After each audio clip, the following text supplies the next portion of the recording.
Look at this video of an athlete's arms violently shaking before collapsing on the floor. If this looks familiar, you probably assume you're stuck at 10 push-ups because your chest muscles are too weak. A lack of strength is rarely the problem.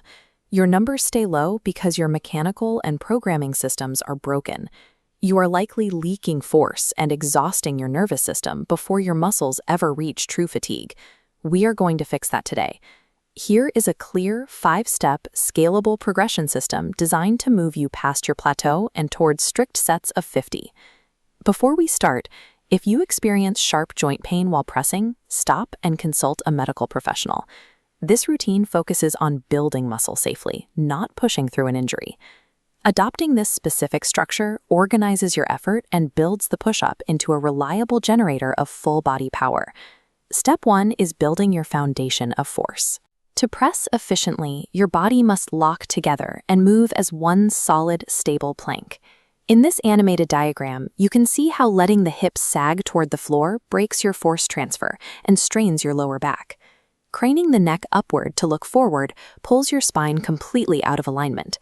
To fix this, aggressively squeeze your core and fire your glutes. This locks in a straight line from your head down to your heels. Step 2 targets your upper body. You need to set your hand placement just outside shoulder width. Flaring your arms at 90 degrees to form a T shape increases stress on the shoulder joints, causing pinching. Instead, tuck your elbows to a 45-degree angle. Your upper body should form an arrow shape rather than a straight line. Locking the core and tucking the elbows stabilizes the shoulders and lower back, setting the physical foundation required to accumulate high reps safely. Step 3 is learning how to scale. If you cannot perform 5 perfect floor push-ups with the form we just covered, you must move your hands to an elevated surface. Pushing through poorly formed reps on the floor is a mistake. It builds fatigue instead of strength, reinforcing bad habits that will stop your progress later. Look at this blueprint for an incline push-up. Elevating your hands reduces the gravitational resistance, allowing you to practice the correct movement path without your form breaking down. Use a clear progression metric. Once you easily complete 4 sets of 15 reps on a high surface, advance by choosing a lower surface.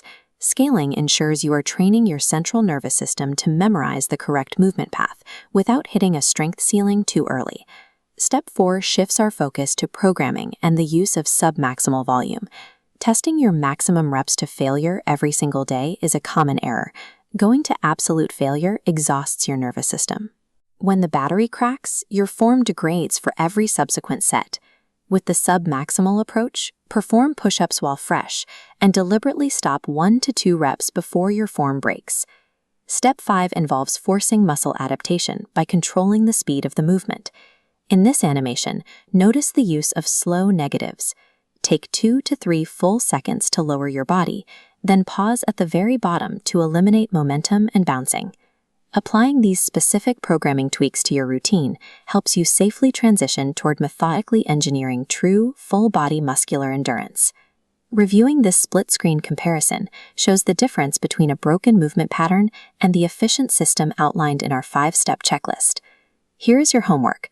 Pick one specific action we covered today, like tucking your elbows or using the submaximal approach, and track your reps consistently using that new rule for the next 7 days. Progress requires calculated challenges to trigger growth, followed by sufficient recovery to rebuild the muscle fibers. This tracking shot shows an athlete exploding upward with a stable spine and tight core, demonstrating the result of consistent execution. Plateaus are just a symptom of a flawed strategy. With this blueprint, hitting 50 reps is simply a matter of execution. Let's get to work.